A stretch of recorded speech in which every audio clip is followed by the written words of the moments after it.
चलिए, तो आज हम पढ़ेंगे ग्लाइकोलिसिस। ग्लाइकोलिसिस पहला स्टेप आपका स्टार्ट करते हैं। ये हमारा है ग्लूकोज़।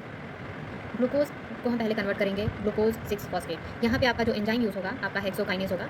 हेक्सोकाइनेज़ आपका एंजाइम यूज़ हो रहा है और एक एटीपी आपका यहाँ यूज़ हो रहा है, ठीक है? एक एटीपी आपका यूज़ हुआ और बन गया ग्लूकोज़ 6 फॉस्फेट। ग्लूकोज़ 6 फॉस्फेट से हम बनाएंगे फ्रक्टोज़ 6 फॉस्फेट। फ्रक्टोज़ 6 फॉस्फेट से आपका बनेगा fructose 1,6 bis phosphate. Fructose 1,6 bis phosphate बना। यहाँ पे आपका जो एंजाइम हुआ यूज़, वो है फॉस्फोफ्रक्टोकाइनेज़। फॉस्फोफ्रक्टोकाइनेज़ आपका एंजाइम यूज़ हुआ और आपका बनेगा फ्रक्टोज़ 1,6 बिसफॉस्फेट। यहाँ पे भी आपका एक एटीपी यूज़ हो रहा है, ठीक है? एक एटीपी यूज़ हो रहा है।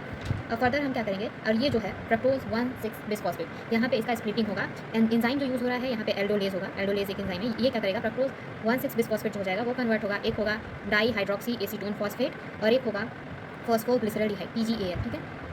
ये दोनों जो है वो इंटर कन्वर्टेबल होते हैं, एक दूसरे में चेंज हो सकते हैं।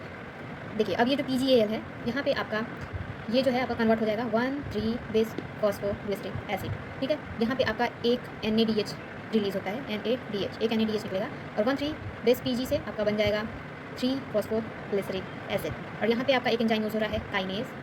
यहाँ पे आपका एक ATP रिलीज़ होगा, एक ATP आपका निकल रहा है यहाँ पे, और ये 3 PG से हम जाएंगे 2 PG बनेगा। 2 PG से आपका बनेगा 2 फॉस्फोइनॉल पाइरुवेट। फॉस्फोइनॉल पाइरुवेट से आपका बनेगा 2 पाइरुविक एसिड। पाइरुवेट बन गया आपका, ठीक है?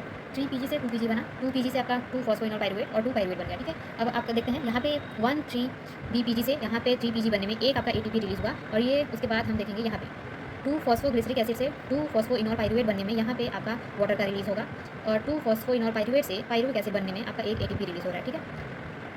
और यहाँ पे आपके कुछ एंजाइम्स जो हैं वो आपको याद रखने हैं कि पहले यहाँ पे आपका पहला एंजाइम जो था आपका हेक्सोकाइनेज़ था, दूसरा ये है फॉस्फोफ्रक्टोकाइनेज़, यहाँ पे एल्डोलेज आपका यूज़ हो रहा है, और यहाँ जहाँ पे एटीपी रिलीज़ हो रहा है ये काइनेज़ एंजाइम हम यूज़ कर रहे हैं।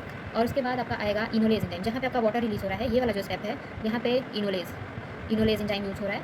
और यहाँ पे फिर से एटीपी, जहाँ जहाँ एटीपी यूज़ होता है वहाँ पे काइनेज़ एंजाइम होता है, तो काइनेज़ एंजाइम है उसके आगे लगा देंगे पाइरुवेट काइनेज़,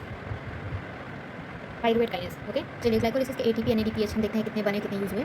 तो देखिए, यहाँ पे 2 ATP आपका यूज़ हुआ, पहला इस फर्स्ट स्टेप में, और दूसरा जो ATP यूज़ हुआ वो तीसरे स्टेप में, ठीक है? तो 2 ATP आपके यूज़ हुए हैं, और ये जो PGAL बना है ये आपके 2 मॉलिक्यूल बनेंगे, ठीक है? तो यहाँ से जितनी भी साइकिल है वो 2 बार चलेंगी, तो मतलब कि एक बार चलने में आपका एक NADH निकल रहा है, तो 2 बार में आपका ये 2 हो जाएगा, ठीक है? और उसके बाद ऐसे ही यहाँ पे जो ATP है वो 2 निकलेंगे, यहाँ के भी ATP 2 रिलीज़ होगी, ठीक है? तो टोटल हमारा जो है वो 4 ATP आपका रिलीज़ हो रहा है, और आपका 2 NADH रिलीज़ हो रहा है, ओके? तो आपके 2 ATP यूज़ हुए, 4 ATP बने, तो ओवरऑल आपके पास 2 ATP बचा।